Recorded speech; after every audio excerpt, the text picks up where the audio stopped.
The United States Federal Reserve is considering the creation of a digital dollar. Cyber currencies have many supporters, yet critics warn they would be a privacy nightmare. And then there's this push towards a solely digital currency that's happening. We saw a step in that direction this week with the ANZ Bank stopping withdrawals of cash in some of their branches. Now, this is a good decision for ANZ, and I expect other banks will follow suit, but it's not a good decision for us. It also suits the government's move to a central bank digital currency. The Federal Reserve is considering a digital dollar. The implications for privacy and freedom are frightening.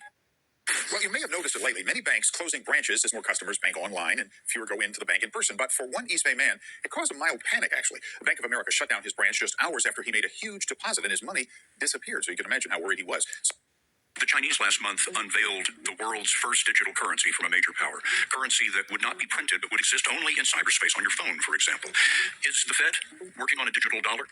We are actually evaluating that. Most major countries are now looking at the possibility of having a digital currency and really asking the question, Imagine a government that creates money that has an expiration date. And if you don't use it, it'll disappear. That's happening already with the digital yuan, and Americans are rightfully skeptical. President Biden issued an executive order to explore the creation of a U.S. central bank digital currency, effectively converting the dollar into a centralized digital currency. Sort of take our local bank for granted until it's gone. Yeah, I've got to tell you, you look at all the ones that have closed, maybe temporarily during this pandemic, but the bottom line is it may be closing for good. So here's a question. How long will your neighborhood bank branch be there?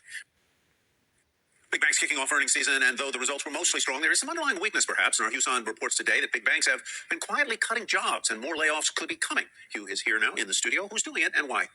In the US, where some of the world's leading money managers are warning the collapse of another American bank could lead to a credit crunch and an economic slowdown. Constrained lending as a result of stricter banking regulation could stifle credit to the US economy at a critical time. We'll be getting an expert view on this in just a moment, but first here's my colleague Samira Hussain on the collapse of First Republic.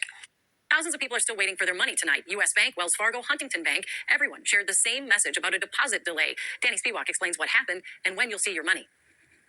From Minneapolis-based U.S. Bank to Wells Fargo to Bank of America, some of the nation's largest banks experienced disruptions Friday with direct deposit. The Federal Reserve says it's because of a processing error with the centralized system known as the automated